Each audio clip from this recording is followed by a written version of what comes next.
Namaste friends. In previous episodes, I have been discussing with you the various resistances experienced by a moving vehicle.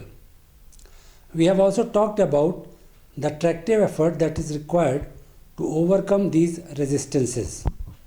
We also know that this tractive effort can be increased by using a pair of gear wheels.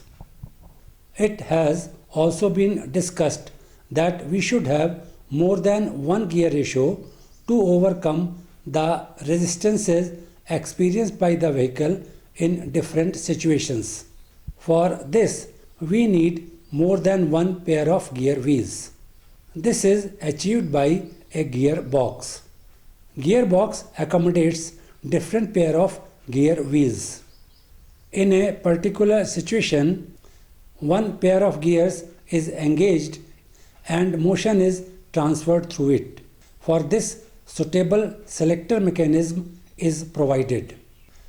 In practice, a gear lever is provided that can be operated by the driver to engage a particular pair of gear wheels. The fact is that by doing so, he is causing the transfer of motion through a particular pair of gear wheels. We have sliding mesh type of gearbox and constant mesh type of gearbox. Some other variants are also available that are combination of sliding mesh type and constant mesh type of gearboxes. Broadly, these are differentiated on the basis of their operation. There is a selector mechanism through which a particular pair of gears is selected to transfer the motion. In sliding mesh type of gearbox, the selector mechanism causes the particular pair of gears to mesh together and motion is transferred. In constant mesh gearbox, the gear wheels are meshing with each other constantly. Through selector mechanism, we allow the motion from a particular pair of gear wheels to transfer to the output shaft of the gearbox. Let us have detailed discussion on gearbox. We start with sliding mesh type of gearbox. This is the oldest and simplest form of gearbox. The diagram shown represents a sliding mesh gearbox.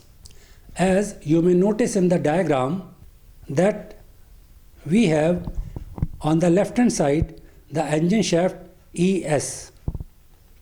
It has got a pinion P at its end. The shaft is suitably supported in bearings. The pinion P meshes with gear wheel A. This wheel is mounted on lay shaft LS. The axis of this shaft is parallel to the axis of shaft ES. The shaft is supported in bearings at ends, which has not been shown here for the sake of simplicity. The main shaft MS is connected to the propeller shaft, which in turn is connected to the road wheels through differential and live axle. The lay shaft is supported in the casing with the help of thrust buttons. The left end of the main shaft MS through thrust button is placed against the shaft ES. The right end of the shaft is supported in the wall of the casing. The shaft ES is fixed at the right end with thrust button against the main shaft MS. Gear wheels B, C and D are mounted on lay shaft LS. There is fifth wheel E, which continuously meshes with pinion F. The pinion F is free to rotate on a pin fixed in the casing. Gear wheel G and another double wheel H1, H2 are mounted on main shaft MS. Splines are provided throughout the length of the shaft MS.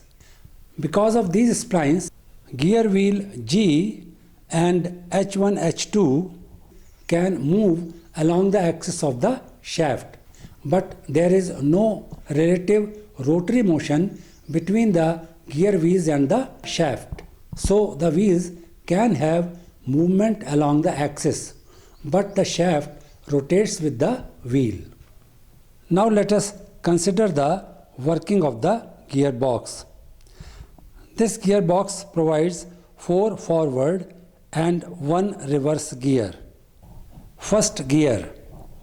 Double wheel H1 H2 slides along the main shaft MS until H1 meshes with D as shown in the diagram. The motion comes from the engine shaft through constantly meshing gears P and A to the lay shaft. Through D, it is transmitted to H1 and main shaft MS.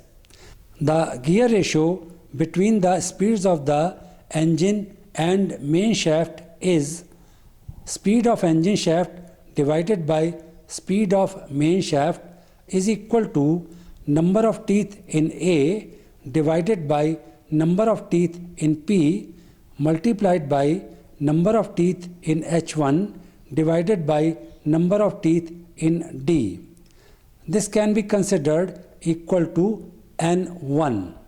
So the torque driving the main shaft is now N1 times the torque acting on the engine shaft. Second gear. G remains in the same place, but H1 H2 move towards left, as we can see in the diagram. Here H2 meshes with wheel C. Pinion P and wheel A are already meshing with each other. So in this case we have speed of engine shaft divided by speed of main shaft is equal to number of teeth in A divided by number of teeth in P multiplied by number of teeth in H2 divided by number of teeth in C. This is equal to N2. So in this case, the torque driving the main shaft is N2 times the torque acting on the engine shaft. Third gear. Here the wheel G shifts towards right and meshes with wheel B as shown in the diagram. Now the motion is transferred from pinion P to wheel A to wheel B and then to wheel G. So in this case we have speed of engine shaft divided by speed of main shaft is equal to number of teeth in A divided by number of teeth in P multiplied by number of teeth in G divided by number of teeth in B. This gives the gear ratio N3. Now the torque driving the main shaft is N3 times the torque acting on the engine shaft. Fourth gear. Now wheel G moves towards left. The claw teeth on wheel G engage with similar teeth on pinion P as shown in the diagram. This provides the direct drive between the shaft ES and the main shaft MS. The gear ratio becomes 1. In this case, no motion is being transferred through wheel A or lay shaft LS. The direction of motion of lay shaft is opposite to that of shaft ES, and direction of motion of the main shaft MS is opposite to that of lay shaft LS. Therefore, the direction of motion of shaft ES and main shaft MS are the same. Now let us consider the reverse gear. Here the double wheel H1 H2 moves extreme right as shown in the diagram. Now it meshes with idler wheel F, which is carried on a separate pin and is free to rotate. Idler wheel F meshes with wheel E. The motion from shaft ES through constantly meshing pinion P and wheel A on the lay shaft is passed on to the wheel E. From wheel E, the motion is transferred to idler F, then to wheel H1, H2, and finally to the main shaft MS. The motion of the shaft ES and motion of the main shaft MS are in a direction opposite to each other. This is because of the idler wheel F. Idler wheel does not change the ratio, it just reverses the direction of rotation. This makes possible the motion of automobile in reverse direction. So this was about the sliding mesh gearbox. Thanks for watching the episode.